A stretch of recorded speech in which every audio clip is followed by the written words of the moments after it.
The cage smelled like something had died in it recently, and I suspected that something had been the previous occupant. The light was wrong, too blue, too cold, pressing in from every direction at once like the air itself had been replaced with something thinner. My wrists were bound behind me with a material I had never felt before, smooth and warm and absolutely unyielding no matter how I shifted my weight or adjusted my grip. I had been trying for what felt like 6 hours. It had not loosened by a single millimeter. My name is Cale Morrow. I was a demolition specialist in the British Army for 11 years. I have been blown up, shot at, buried under rubble in 2 different countries, and once survived a night in the Helmand Desert with nothing but a broken radio and half a protein bar. I say this not to impress anyone. I say it because the moment I opened my eyes in the cage, I did not panic. I assessed. The cage was circular, about 4 meters across. The bars were not bars in the traditional sense. They were columns of that same blue light, close enough together that a human hand could not pass between them. Above me, the ceiling was at least 30 meters up, open to what I could only describe as sky, except the sky was the wrong color, a deep amber streaked with something like green cloud cover, and the light coming through it was not sunlight. It was something older and stranger. The sound reached me before anything else made sense. A roar, not of one creature, of thousands, maybe hundreds of thousands. A wall of noise that vibrated in my chest and made my back teeth hum. It came from all directions, rolling in from somewhere beyond the walls of the chamber I was being held in. I could feel it more than hear it. The ground itself was trembling slightly, as if the building around me had been designed to amplify that sound and channel it inward. I stood up. My legs were stiff. My left knee ached. It had been aching since a bad landing in Wales 3 years ago and had never fully stopped. I breathed slowly and took stock of everything I could see, everything I could feel, everything I could smell. There were other cages. I could see them now, spaced at intervals around a wide central chamber. Most were empty. One 20 meters to my left held something large and gray and coiled into itself like it was sleeping. Another, further right, held a creature I could not identify, upright, 4-armed, amber-skinned, sitting very still with its eyes closed. I did not call out to them. I watched. 2 figures entered the chamber from a corridor I had not noticed. They were humanoid in shape but not human in any detail that mattered, taller by at least half a meter. Their skin was the color of old slate, covered in overlapping scales so fine they looked almost smooth from a distance. They wore uniforms, black, fitted, with markings along the collar I could not read. They moved with the casual efficiency of people doing a job they had done 1,000 times. They did not look at me. One of them activated something on a panel near the wall. The blue light of my cage flickered briefly, and then a section of it parted, not swinging like a door, just dissolving from the center outward, leaving a gap just wide enough to walk through. The second figure moved to the gap and gestured toward it. The gesture was unmistakable across any language barrier. Move. I moved. The corridor they led me through was long and curved upward at a gentle angle, and the roar grew louder with every step. I could feel it in my feet now, vibrating up through the floor. There were other sounds beneath the roar, a deep rhythmic percussion, something like music but structured differently, built on intervals I did not recognize. My escort said nothing. I said nothing. I watched everything. The corridor ended at a pair of enormous doors, and the doors opened outward, and then there was no more corridor and no more ceiling and no more contained space. There was only the arena. It was the size of a city block, floored in packed red earth that had been stained darker in patches from what I preferred not to think about. The walls rose on every side in curved tiers, and every tier was packed. Thousands of creatures, tens of thousands more, all different, all loud. The sound hit me like a physical thing when the doors opened, a wave of noise so complete that I felt my hearing dull slightly just to cope with it. The air smelled of heat and something acidic and something else I had no name for. Above the highest tier, there were suspended platforms, floating structures that I instinctively catalogued as viewing boxes, the kind reserved for whoever ran this place. One of them was larger than the others and positioned at the exact center of the arena's arc. It was draped in dark fabric and partially screened from view, but I could see shapes moving behind the screen. Important shapes, I guessed. The kind that made decisions. A voice filled the arena. It came from everywhere at once, amplified to a degree that felt impossible, speaking in a language I did not understand. The crowd responded. Whatever was said made them louder. Then a translation panel activated somewhere near the doors I had come through. A small speaker mounted at head height, clicking and buzzing for a moment before resolving into something close to English. Presenting Specimen Acquisition 774. Classification. Class F, Species Designation, Human Origin World, Third Orbital Body, Unremarkable Yellow Star System Outer Quadrant, Threat Rating, Minimal. Anticipated Entertainment Value, Low. Duration of bout projected under 2 minutes. The crowd was not impressed. I could hear it in the shift of the noise, a flattening, a settling, the sound of 100,000 beings preparing to be underwhelmed. Some were already looking elsewhere. I looked at the arena floor. I measured the distance to the far wall. I noted the 2 entry points, the doors I had come through, and a second set larger, on the opposite side. I noted the texture of the ground, the way the packed earth would affect traction. I noted the position of the lighting above, bright even, no shadows to use. Then the opposite doors opened. The creature that came through them was called a Grellian. Though I did not know that name then, I learned it later from Chev, the 4-armed amber-skinned prisoner who would become the closest thing I had to a friend in that place. At the time, I simply saw 6 limbs, 2 used for locomotion and 4 used for combat, exoskeleton the color of raw copper, approximately twice my body mass, and moving with the kind of balanced confidence that came from never having lost a fight. The crowd came back to life immediately. They knew this creature, they cheered for it. I rolled my shoulders, cracked my neck. The binding on my wrists had been removed at some point in the corridor. I had barely noticed when, which told me how casually these people viewed me as a threat. They had not even bothered to leave the restraints on. That was their first mistake. The Grellian crossed the arena floor toward me at a pace that was not quite running but was faster than walking. It was sizing me up the way I was sizing it up. I watched its movement, watched the way it distributed its weight across those 6 limbs, the way the 4 upper limbs held slightly away from its body ready. I watched the 2 long antennae on its head. They were rotating slowly, sweeping the air, reading something about the environment, vibrations maybe, or air pressure, or chemical signals. I filed that away. It stopped about 3 meters from me. The crowd went quiet for just a moment, the held breath moment before something significant happens. The Grellian made a sound, low, clicking, rhythmic. I had no idea what it meant. It did not matter, it moved. 6 slim in motion created something faster than it looked. The 2 lower limbs pushed off the ground and the 4 upper ones spread wide. A net of reaching, grabbing, closing force. Most creatures, most things with an instinct for self-preservation, would have moved backward. Backward would have been wrong. Backward would have put me against the wall with nowhere to go. I moved forward and to the right, inside the arc of its grab, and drove my elbow hard into the joint where its second and third left limb connected to its body. Not a strike intended to hurt. A strike intended to compress the joint. To tell the nervous system in that limb that something had gone wrong. The Grellian's antenna swept sharply in my direction, and I saw the response, a tiny hesitation, a micro-freeze, as the creature's body processed the unexpected signal from that joint. 30 seconds. That was how long I spent doing nothing but moving, redirecting, and pressing on that joint every time it came within reach. The crowd did not know what to make of it. They had gone quiet in a confused way, not an impressed way. The Grellian was getting frustrated. Frustrated creatures make mistakes. At 40 seconds, it overcommitted on a forward drive. All 6 limbs pushing in the same direction at once, trying to end things with pure mass. I dropped low, let the bulk pass over me, and locked both my arms around the joint I had been targeting. Then I pulled down and twisted. The joint gave. Not completely. Not in a way that ended the fight immediately, but in a way that sent a signal through the Grellian's entire nervous system that something structural had failed. Its balance shifted. Its 2 left lower limbs buckled slightly, compensating. And in that moment of compensation, its full weight came down on its right side. Its posture opened, and I was already moving. 88 seconds after the doors had opened, the Grellian was face down on the red earth with my knee on its neck, and both its upper limbs locked at an angle that made further movement both painful and pointless. It did not struggle. Something in its biology, some deep instinct, read the position it was in and accepted the conclusion.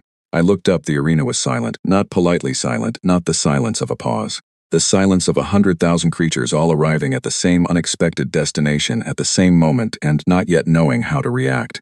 It stretched and stretched. 5 seconds. 10. The creature beneath my knee breathed in short controlled pulls. I breathed normally. I looked at the large viewing box above the highest tier. The shapes behind the screen had gone very still. I did not smile. I did not raise my arms. I did not perform for the crowd. I simply looked at that box and waited, because in my experience, silence this complete always meant one thing. Someone important was about to make a decision, and it was better to make them come to you than to fill the quiet yourself. Somewhere above me, in a language I did not yet understand, a being who had never once considered that a Class F specimen might be interesting began to reconsider. Everything. I kept waiting. The crowd found its voice again, slowly in fragments, a sound here, a sound there, and then all at once, an eruption that was different from before. Not the comfortable roar of expected entertainment, something rawer. Something that had no name yet because no one in that arena had needed a word for it before. I filed that away too. The next morning, or what passed for morning in a place with no windows and artificial light that shifted color on a cycle I had not yet decoded, a guard came to my cage and left a container of food without making eye contact. That was new. The previous delivery had involved being watched while a different guard stood, with what I assumed was a weapon pointed at me. Now the guard set the container down, slid it under the gap in the light barrier, and walked away quickly. I sat with that for a while. The food was edible. I had no idea what it was. Some kind of dense gray-green block that tasted of nothing in particular but sat heavily in the stomach in a way that suggested it was nutritionally complete. I had eaten worse. I ate everything they gave me, every time, because hunger was a form of weakness and weakness was a luxury I could not afford. The arena had not released me after the fight. I had not expected it to. I had been guided back to my cage by the Sim2 escorts and the cage had sealed behind me, and that was that. But something had changed in the hours that followed. It was subtle. The kind of change that only matters if you are paying attention. Which I was. Always. The other prisoners were looking at me differently. The gray-coiled creature in the cage to my left had uncurled itself completely. It was long, serpentine, with 4 small clawed arms near its head, and it had positioned itself so that it was facing my direction. Not aggressively. More the way a person positions themselves when they want to observe something, without making it obvious that they are observing. The 4-armed amber-skinned creature to my right had opened its eyes. It sat cross-legged and watched me with an expression I could not read. Its 4 arms were folded into itself in a way that looked deliberate, a posture, not a resting position. After about an hour it made a sound, short, soft, a single syllable that the translation panel, which was apparently always running, though I had not realized it until now, rendered as approximately interesting. I looked at it, it looked at me. "You speak something I can translate?" I asked. The panel processed this, clicked, and presumably pushed my words into something the creature could understand. There was a long pause. "I speak 17 languages," it said. Through the panel. "Yours is now my 18th. The panel is filling in what it does not know, which is considerable. Forgive inaccuracies." "Understood," I said. "What do they call you?" "Chev," it said, "Talindri. Diplomatic class, formerly." "You are the human, Kale," I said. "What's a diplomatic class prisoner doing in an arena?" Sheev was quiet for a moment. "The same thing a Class F specimen is doing, winning fights against mid-tier Grellian veterans. Being somewhere no one expected." That was the beginning.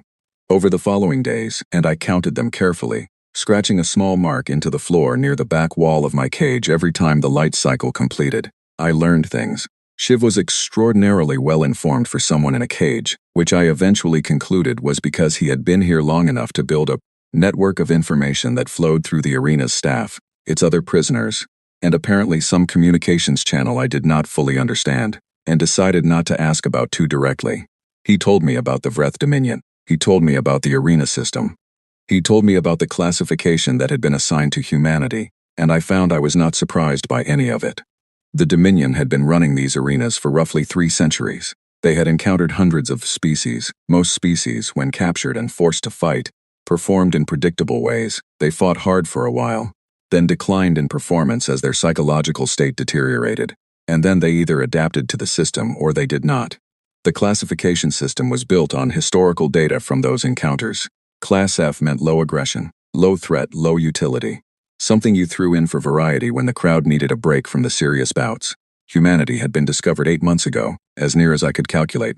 A scout ship, Vreth design, automated, had picked up our radio signals and traced them back to Earth. They had not made contact. They had simply watched for a while, identified humans as probable Class F based on our apparent physical dimensions relative to other known species, and eventually dispatched a collection team. I had been in the wrong place at the wrong time. A remote training site in the Outer Hebrides, about as far from any population center as it was possible to be in Britain. The collection had been fast and silent. I doubted anyone knew what had happened to me. That thought sat in my chest like a stone. I acknowledged it and moved past it. There was nothing useful in dwelling on it. Sheev also told me about the fights to come. "They will not treat yesterday as a single result," he said. 2 days after we had first spoken, they will test it, they will send more, and they will escalate faster than usual, because there is money involved now. The betting shifted significantly after your fight with the Grellian. How significantly? You were listed at odds so high the number was essentially a joke. You are no longer listed at a joke. You are listed at something people are taking seriously. Which means the people who set the odds are frightened, and frightened people do unpredictable things. "What do they send next?" I asked. "A Dorax pack hunter," Chev said. "Probably within the next 3 days. I had him describe it. I asked questions for 2 hours. I asked about its vision, its hearing, its gait, its attack patterns, its weaknesses. Sheev answered everything he knew, which was more than I had expected. He had clearly done this before, gathering information about arena fighters, though he would not say why until much later. When I ran out of questions about the Dorax, I started asking about the species after that, and the species after that. Sheev watched me with his forearms folded and his expression unreadable. At the end of the second hour, he said, "You are not preparing to survive the next fight." "No," I said, "you are preparing for all of them." "Yes." He was quiet for a long moment. The last being who thought this far ahead in this arena was a Kessian strategist who lasted 14 fights before. Something changed in its biology that its people do not discuss publicly. That was 60 years ago. It is still the record. "Good to have a target," I said. The Dorax fight came on the 4th day. The Dorax was a pack hunter, which meant its instincts were calibrated for group activity, for coordinating with others of its kind, for circling, for cutting off escape routes. It was fast and it had exceptional low-light vision, and its primary attack was a forward lunge that committed its full body weight in a single direction. Against a prey animal that ran, this was devastatingly effective. I did not run. I moved laterally, constantly. Never in a straight line, never far enough away to trigger the full commitment lunge. Always close enough that the Dorax's instincts kept signaling that the prey was within reach. A pack hunter without a pack is a creature working against its own programming. I let its instincts exhaust it. Then I ended the fight. The crowd was louder than the first time. The Kessian war drone came 6 days after that. This one was different, mechanical in the way it thought, precise in the way it moved, built to execute a predetermined set of combat protocols rather than to respond to a living situation. I spent the first 90 seconds doing nothing but making it repeat the same sequence.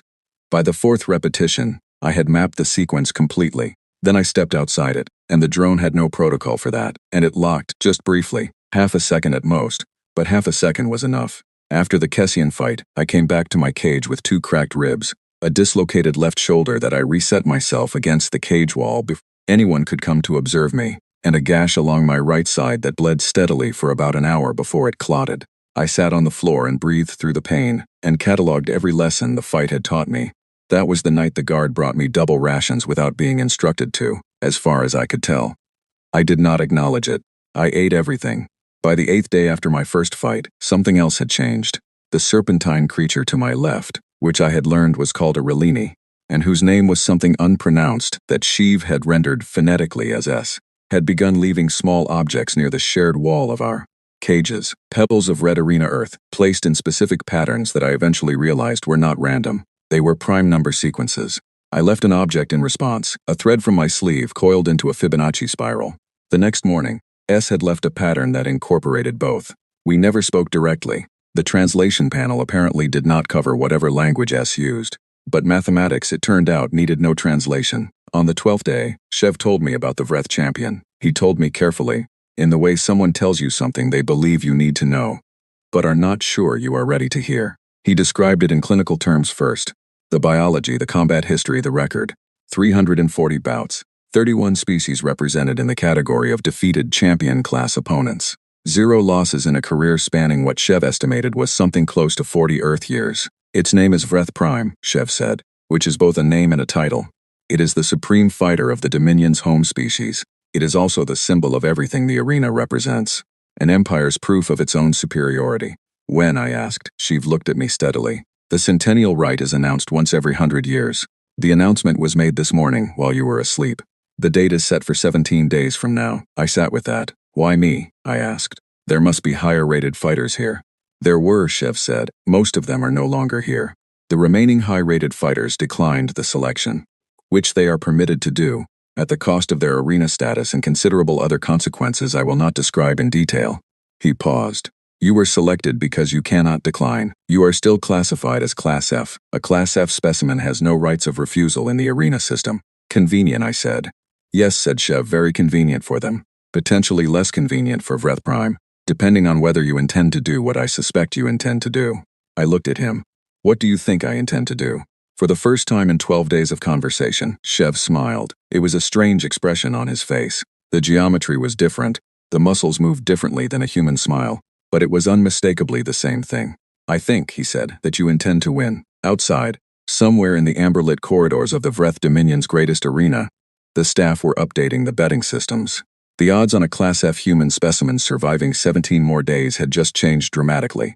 Somewhere else, in offices and halls and communication relays across a dozen star systems, the name Kale Morrow was being spoken for the first time, by beings who had never known that Earth existed until 8 months ago. I went back to my corner of the cage and sat down and began, methodically, to plan. 17 days felt like a long time. It was not. In the first week, 2 more fights were scheduled, smaller bouts, ostensibly for the crowd's entertainment between major events. A scaled creature called a Morik that relied on thick natural armor and brute forward force, and a twin-bodied Lessian that thought in 2 independent cognitive streams and tried to execute 2 separate attack plans simultaneously. The Morik fight left me with a bruised forearm and a lesson about leverage. The Lessian fight was the most intellectually demanding thing I had done in the arena so far. Fighting a mind that was genuinely thinking 2 things at once required me to stop reacting to individual movements and start reading the system as a whole. I nearly lost. I walked away having learned more in 9 minutes than in any other single fight. S, through the stone pattern language we had developed, told me something interesting after the Lessian fight. It took 3 sessions to communicate the full idea, but eventually I understood. S had been watching every fight I had ever competed in from its cage, and it had noticed something about me that it wanted to confirm. The patterns it left were questions. Was I learning between fights? Yes. Was I deliberately changing my approach based on what I observed? Yes. Was I building a single unified understanding of all species combat systems rather than treating each fight as separate? Yes. The stones S left after I answered the 3rd question were arranged in a pattern that Chev, when I described it, translated as something close to. Good.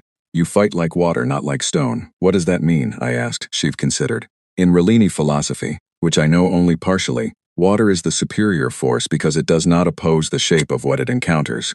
It finds the gaps. Stone opposes everything and eventually breaks. He paused. I believe S is paying you a significant compliment. I looked at the cage to my left, where S was watching me with its many small eyes.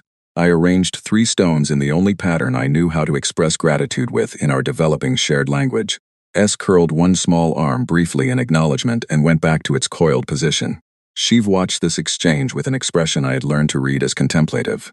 You realize, he said, that what you have built in the past 12 days is something this arena has not seen in a very long time. What's that? I asked. A community, he said quietly, not a hierarchy, not an alliance of mutual utility. An actual community built on respect across species lines. The guards have noticed. The administrative staff have noticed. The Supreme Keeper's office has noticed. I had learned about the Supreme Keeper from Chev's careful, measured his descriptions. The being who ran this arena, and through it, a significant portion of Dominion entertainment, and the political power that came with it. A being for whom this arena was not merely a business but an instrument of control. Proof of the Dominion's natural supremacy over the rest of the galaxy's inhabitants. A being who had reigned in this position for over 2 centuries and who was, by all accounts, extraordinarily good at reading the things that mattered and acting on them before they became problems. What does the Supreme Keeper's office do when it notices something? I asked. Sheev's forearms shifted. It watches. And then it decides what kind of problem it is. And what kind of problem am I? He looked at me carefully. That, he said, is what the next 17 days will determine. The 10th day brought a development I had not anticipated. A new prisoner arrived in the cage on the opposite side of the chamber. Not a fighter, as far as I could tell, but something administrative. It was Vreth, the home species, scaled and gray and tall. It wore a different kind of uniform. It did not acknowledge me, or anyone else in the chamber. It simply sat in its cage and appeared to be working on a device it had brought with it. Sheev watched it for an hour before saying anything. That is an observer, he said, from the Supreme Keeper's office. They send them to watch prisoners who are considered of interest. I looked at the observer without looking like I was looking.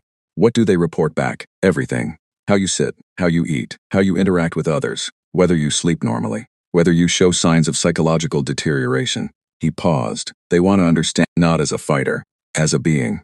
Good, I said. Sheev tilted his head. Why good? Because if they are trying to understand me, that means they do not understand me yet. And that means I am still unpredictable. And unpredictable is the only advantage I have that cannot be taken away. The observer stayed for 4 days. On the 2nd day, I caught it watching me and I looked back at it directly and held eye contact.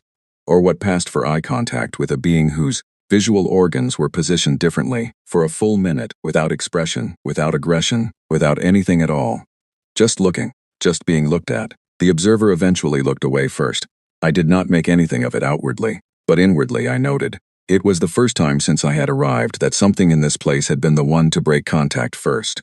The final fight before the Centennial Rite was announced on day 14, 3 days before the event itself. A Vreth champion. Not Vreth Prime, but one of the Dominion's recognized second-tier elite fighters.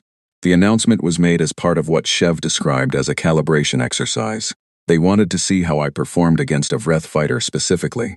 They wanted data on how my abilities translated against their own species before the rite. This told me several things. First, that they had stopped assuming the outcome. Second, that someone in the administration was doing genuine analysis, rather than simply assuming superiority.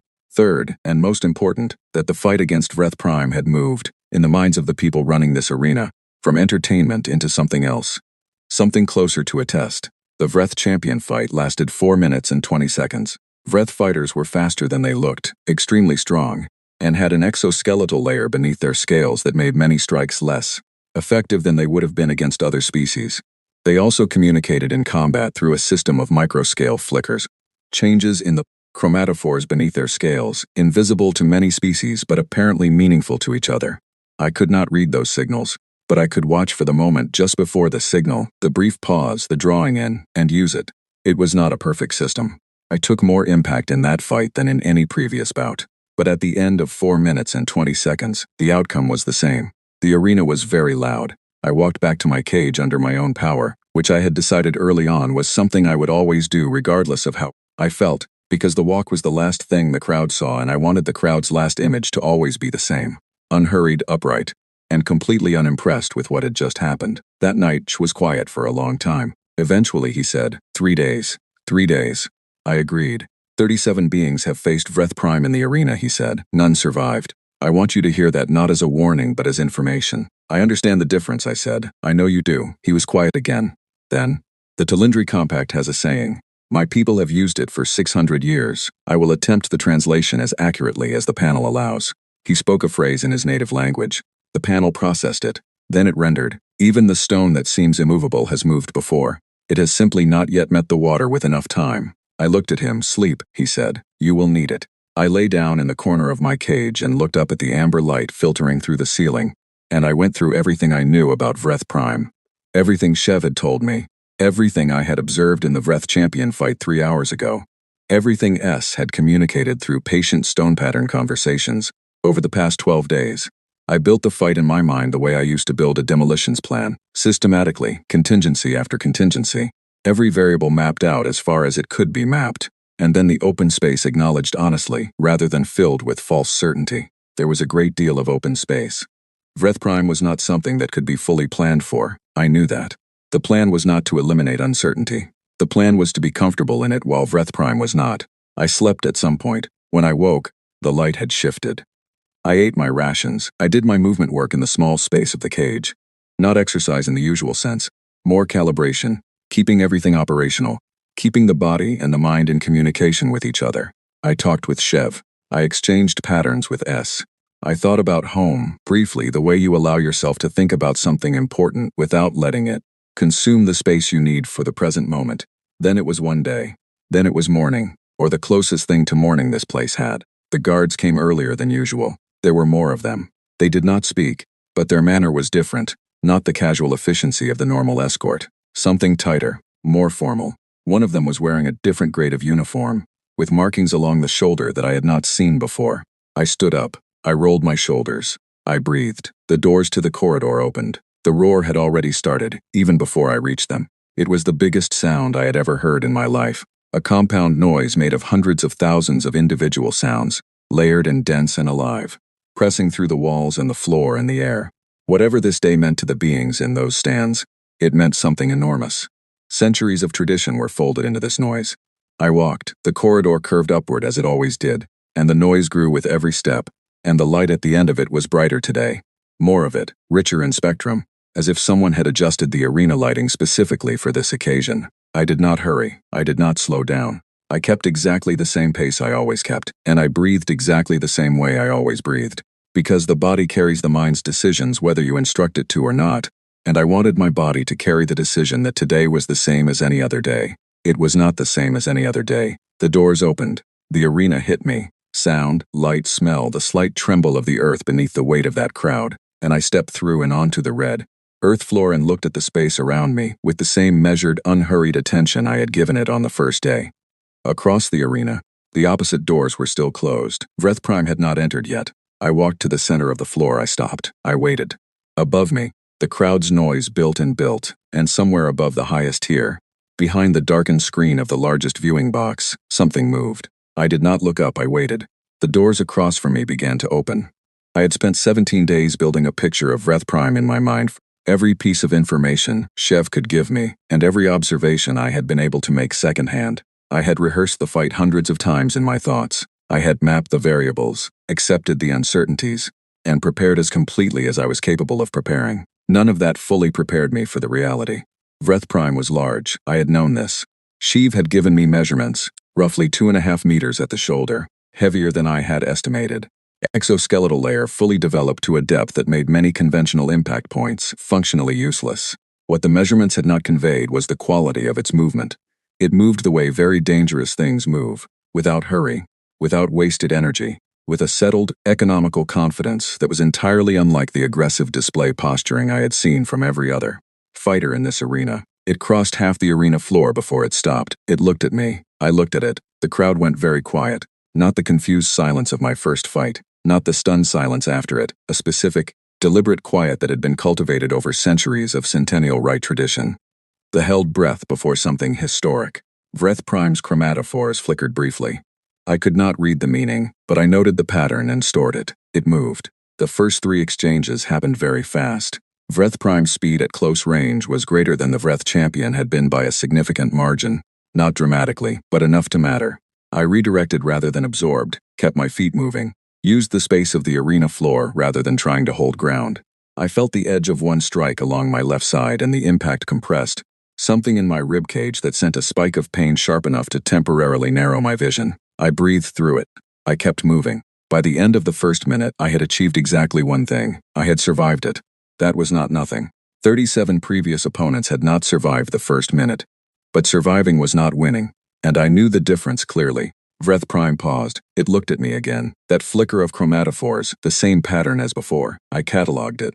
Whatever it was communicating it again. Which meant it was a response to a specific condition. What condition?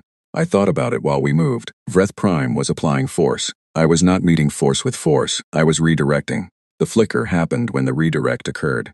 Vreth Prime was communicating about the redirect, either to itself, a kind of cognitive labeling, or to the crowd, a public commentary. Either way, it happened when its force went sideways. I tested this deliberately in the next 30 seconds.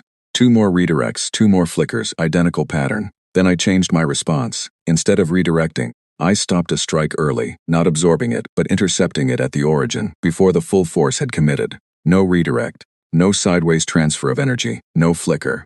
Vreth Prime paused again, slightly longer this time. It did not know what to label what had just happened. The protocol it had been using, the one that had worked for 340 fights, had just encountered something it had no category for. I had not fought back, I had not run, I had not been hit. I had simply been present, in exactly the right place, at exactly the right moment, doing something that was technically a different thing than what all 37 previous opponents had done. That half-second of unlabeled space was what I had been waiting for.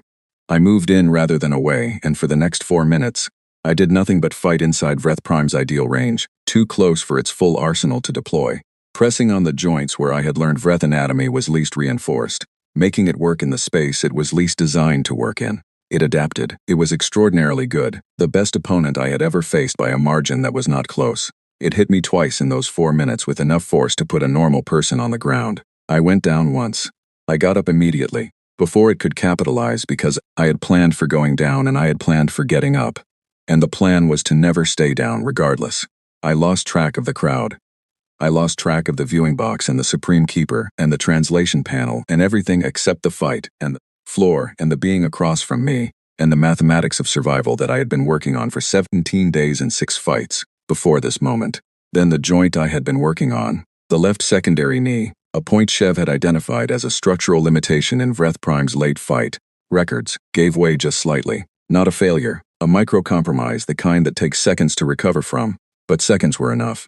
I cannot describe precisely what happened in the next 8 seconds. I was inside it, not watching it. I know what the result was. Vreth Prime was on the ground. I was on one knee beside it, one hand on its neck in the position the arena's own tradition recognized as a victor's claim. It was not hurt critically. It was not finished in any permanent way. It was simply in a position it had never been in before, with a being above it that had gotten there through methods no one in this arena had ever seen applied before, and the deep instinct that lived beneath all its centuries of training was telling it what its training could not deny. The position meant the fight was over. The crowd made no sound. I am not speaking loosely when I say that. 100,000 beings, representing dozens of species across tiers that stretched as high as I could see, made no sound at all. Not a murmur, not a shift, nothing. The silence was so complete that I could hear my own breathing and the small sound of Vreth Prime's breath against the packed earth of the floor. I looked up at the viewing box. The screen had been partially drawn back. A shape was visible behind it, tall gray, wearing something formal. I could not see its face clearly from this distance, but I could see that it had risen from its seat. A channel opened. The same everywhere at on sea voice that had introduced me as a Class F specimen with minimal entertainment value. But the words were different now. Speak your will, Victor. The translation panel rendered this in English a half-second later. Unnecessary by now. I had learned enough of the Dominion's common tongue to understand the phrase without help. But I let the panel do its work. Let everything be heard in every language. I looked down at Vreth Prime. I looked back up at the Supreme Keeper. The galaxy was watching through relay stations on a dozen worlds. 100 star systems had their receivers tuned to this arena at this moment. In the viewing box, the most powerful being in this corner of the universe was standing, waiting, with an expression I could not read from the floor of the arena, but could feel in the quality of the silence itself. I had thought about this moment. I'd spent 17 days thinking about many things, and this was one of them. The question the Supreme Keeper had just asked was a ritual one. It had been asked at the end of every centennial rite for 3 centuries. It expected a ritual answer. There were 2 acceptable ritual answers, and both of them were about Vreth Prime's fate. Both of them kept the power of that decision in the hands of the victor and, by extension, reinforced the Dominion's control of everything the arena represented. But a question is a question, and a question, if you are willing to reverse it, becomes something entirely different. I looked up at the Supreme Keeper one more time. Then I asked in the Dominion's common tongue, clearly, at a volume the microphones would carry to every relay station on every listening world. Should I return it alive or shredded? The silence that followed was not the silence of the fight's end. It was not surprise. It was not confusion. It was the silence of a galaxy arriving, all at once, at the realization that the question had just been reversed, that the being on the floor of this arena, the being who had just spent 17 days in a cage after being classified as a Class F non-threat, had just asked the most powerful being in the sector to justify, to choose, to answer. It was the silence of 100,000 creatures, suddenly understanding that the thing in the arena was not performing for them. It was asking them to perform for it. I kept my hand on Vreth Prime's neck. I kept my eyes on the viewing box. I kept my breathing even and my expression still. And I waited in the complete and extraordinary silence of a galaxy that had just, for the first time in 3 centuries, been caught off guard by something it had thought was beneath its notice. The Supreme Keeper did not answer immediately. This was Shev told me later, much later, when we had the space and the safety to talk through everything that had happened. Unprecedented. The ritual question had always been answered within seconds, by every victor in every centennial rite in the 3-century history of the event. The answer was scripted by tradition. The victor was expected to make a show of deliberation and then deliver the expected words, and the crowd was expected to respond, and the event was expected to conclude with the Dominion symbolism intact and its message delivered cleanly.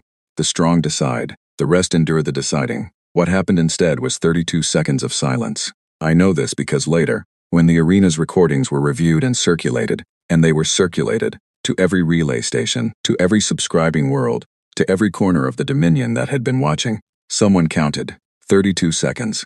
In an event that had been running with the precision of a ceremony for 3 centuries, 32 seconds of the most powerful amazing in the sector, standing in his viewing box with nothing to say, was the kind of thing that did not disappear from a galaxy's memory. I stood Vreth Prime up. I did it carefully. Not because I was afraid of it. At that moment, with the fight concluded and the position established, I was not afraid of it, but because doing it carefully mattered. The way you stand something up tells everyone watching whether you are being generous or whether you are making a point. I wanted to be making a point. I wanted every being in that arena and every being watching through a relay station to understand that I had made a choice, and that the choice was deliberate, and that the choice was not mercy in the sense of weakness. but mercy in the sense of a decision made from a position of complete authority. Vreth Prime stood. It looked at me. Its chromatophores flickered, a pattern I had never seen before, not in any of the fights, not in any of the observations. I did not know what it meant, but it held still and it looked at me, and it did not move aggressively, and that told me what I needed to know. Then the crowd found its voice. The sound that came from those tears was unlike anything I had heard before in that arena, and I had heard a great deal. It was not the comfortable celebration of an expected outcome. It was not the stunned murmur of something surprising. It was something larger and older and harder to name. The sound of many beings responding to something that had touched a feeling they had, perhaps, not accessed in a very long time. The sound of something that, for lack of a better translation, felt like recognition. I did not raise my arms. I did not turn to the crowd. I simply walked back toward the doors I had entered through, at the same pace I always kept, upright and unhurried, and the sound of the crowd followed me all the way to the corridor. The guards who met me at the corridor entrance were different from the usual escort. There were more of them, and they wore the formal grade of uniform with the shoulder markings. They did not touch me. They walked beside me, not behind, which was new, and they kept a distance that was respectful rather than supervisory. Something had changed. The change was large, and I did not yet fully understand the shape of it, but I could feel its edges. I came back to my cage. S was already arranged facing me, small arms tucked close, watching with every available eye. I sat down in my usual corner. I felt the ribs that had been hit, the bruising along my left arm, the deep ache in my knee from a bad step in the 4th minute of the fight. I acknowledged each of these things and categorized them as manageable. Then I looked at Shev. Shiv was very still. His forearms were folded into his characteristic contemplative posture. He watched me for a long time without speaking. The light cycle shifted slightly, the artificial amber dimming toward its rest phase. "You know what you've done," he said. It was not a question. "I know what I've started," I said. "I don't know yet what I've done." He was quiet for another moment. Then, slowly, he reached into the folds of his clothing. And I was surprised, because I had not known he had anything in those folds. And he withdrew something, small and flat and dark, about the size of a credit card. He held it up briefly, then slid it under the gap of the light barrier. It came to rest on my side. I picked it up. "That," he said, "was hidden in a ration brick. It was sent to me 18 days ago by my government, when you won your second fight. They have been watching. The Talindri Compact has been watching since the beginning." I turned the device over in my hands. It was inactive, no visible controls. "Press the left edge," Shev said. "Not now. When you are alone and the observation cycle is in its off period. Approximately 3 hours from now." "What does it do?" I asked. "It calls someone who wants to talk to you," he said. "Someone who represents a great many beings who have been looking for a reason to have a conversation that the Dominion would very much prefer not to happen." I held the device. I looked at Shev. I thought about all the questions I could ask right now, and decided that most of them could wait 3 hours. "You were never just a prisoner," I said. "No," he said simply. "I was a disgraced ambassador in a cage, waiting for the right moment and the right being to arrive. I waited a long time." He paused. "You were worth the wait." The light cycle continued its shift toward rest. In the arena above us, the staff were processing the events of the day, and managing what I could only imagine was a significant administrative and political crisis. On worlds I had never visited, beings I had never met were watching recordings of 32 seconds of silence, and a question reversed and drawing their own conclusions. 3 hours later, in the quietest part of the light cycle, I pressed the left edge of the device. A voice came through it, small, clear, speaking the Dominion's common tongue with an accent I had not heard before. "Human," the voice said. "My name is not important yet. What is important is this. You are no longer a prisoner, you are a negotiating position, and we are very interested in what you want." I looked at the ceiling. I thought about home. I thought about the arena floor and Vreth Prime's weight beneath my hand, and 32 seconds of the most powerful being in the sector, having nothing to say. "Then let's talk," I said. The morning after the Centennial Rite, the Supreme Keeper requested a private meeting. This was communicated through channels I had not known existed until Shev quietly explained them. A formal request, extended through the arena's administrative system, carrying the kind of language that was simultaneously a command and a courtesy. The language of someone who had thought carefully about the phrasing. I accepted. They came for me 3 hours later, not the usual gray uniformed escorts, but a single official in formal dress, accompanied by 2 others who stood back and said nothing, and were clearly there for reasons of appearance rather than necessity. The official introduced itself as a senior administrator of the Keeper's Council.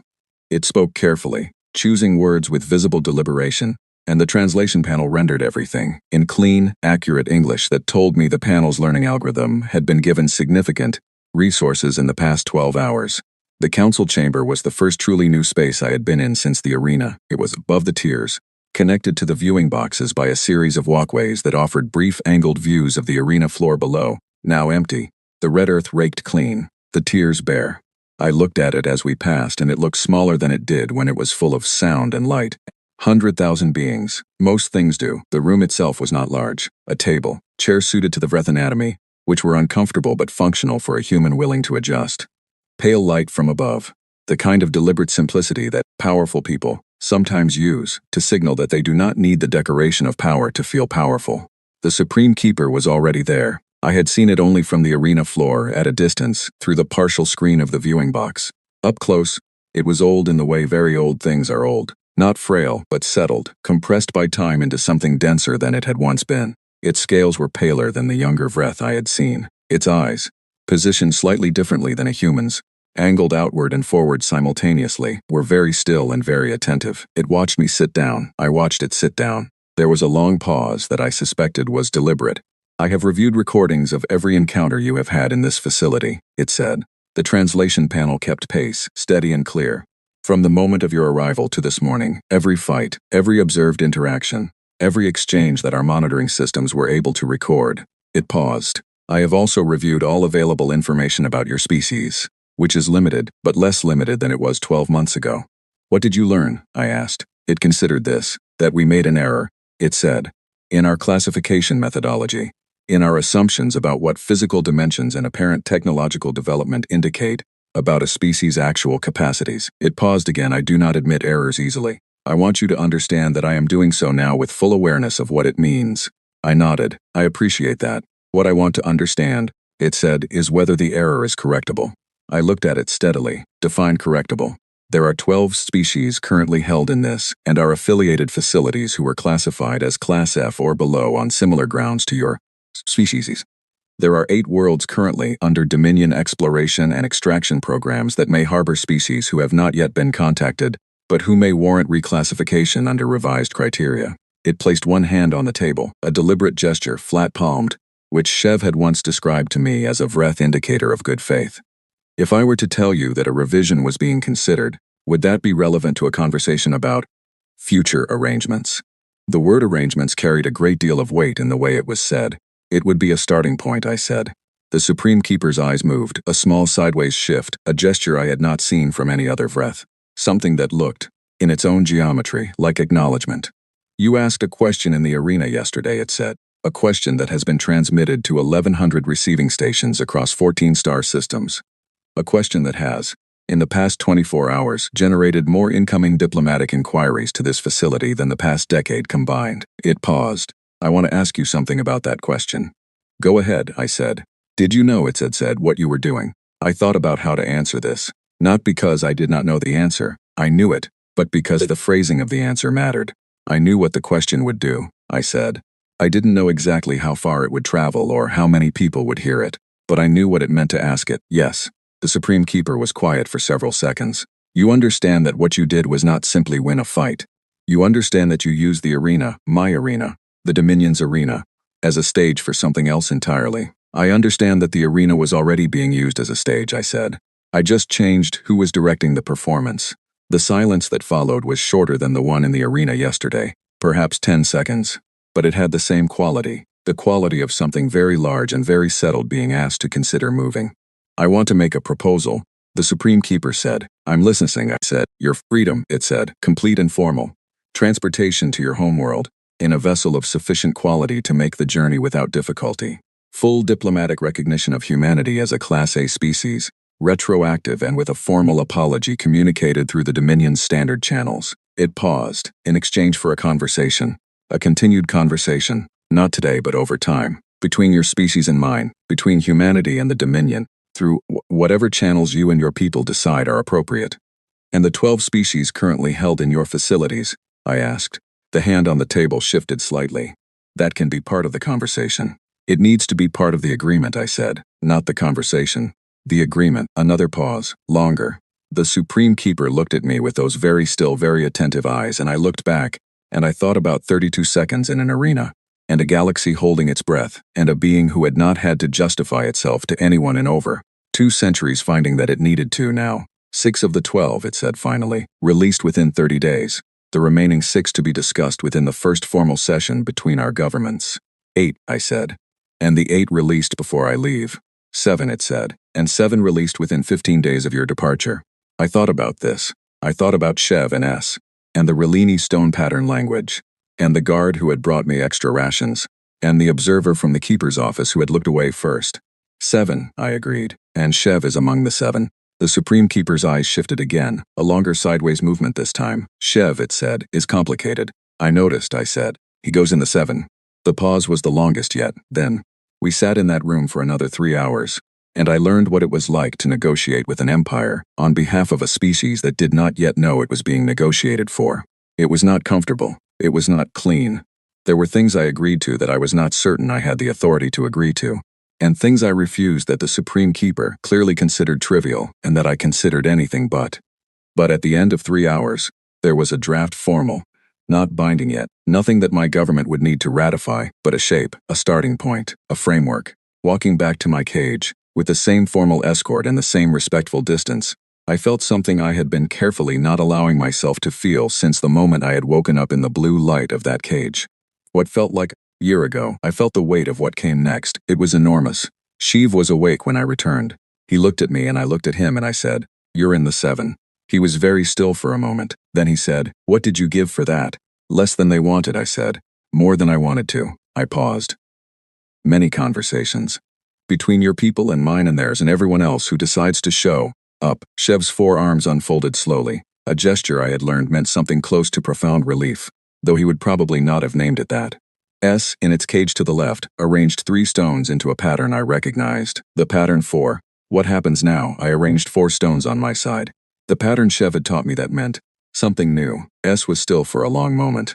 Then it coiled its small arms into a shape that both Chev and I had come to understand as its equivalent of a nod. 10 days later, a Vreth scout ship, not a collection vessel, a diplomatic vessel, a distinction that had required its own separate negotiation, was prepared and cleared. 7 prisoners walked out of the facility. Myself, Chev, S, and 4 others whose stories I knew in fragments and whose freedom felt like something that had been owed for a very long time. The Supreme Keeper did not come to see us off. A senior administrator did, and there was a brief ceremony I had not expected, and did not fully understand, but stood through with appropriate gravity. Then we boarded, and the doors closed and the vessel lifted. I went to the observation window. The planet fell away below us, Vreth Prime, the Dominion's home world, covered in its vast cities and its extraordinary atmosphere, and all its centuries of assumption about what the galaxy was and who deserved to sit at the top of it. I watched it until it was too small to make out clearly. Then I went to find Chev. He was in what passed for a common area on the vessel, sitting with S, who had managed to arrange a small collection of pebbles, apparently gathered from the arena floor before departure, which I had not noticed and which told me something important about S that I filed carefully away. The 2 of them were, as far as I could tell, talking through stone patterns, with Chev occasionally adding verbal commentary that the translation panel converted into something S could receive. Through vibration, I sat down with them. "How long to Earth?" I asked. 14 days at this vessel's optimal speed, Chev said. "I have been asked, through various channels, whether you would object to a brief stopover at the Talindri Compact's nearest relay station. My government would like to meet you in person before you reach your home world." "Of course they would," I said. "Is that a yes?" "That's a yes," I said. "But they should know in advance. Anything they want to discuss will eventually go through proper channels with my government. I'm going to be very honest about what I am and what I can agree to and what I can't." "They know," Chev said. "That is in large part why they want to meet you." S placed a stone at the edge of its collection, a single white pebble, positioned apart from the others. "I did not know this pattern." I looked at Chev. "It is new," he said. "It invented it today. As far as I can tell, it means beginning." I looked at the white pebble sitting alone on the floor of a diplomatic vessel moving through space that I had never expected to cross, on my way home from a place I had never expected to go, carrying the weight of a conversation between species that had not known each other existed, until very recently, and I thought about all the things that word carried. Beginning. The vessel hummed around us. Somewhere behind us, an empire was revising its classification system.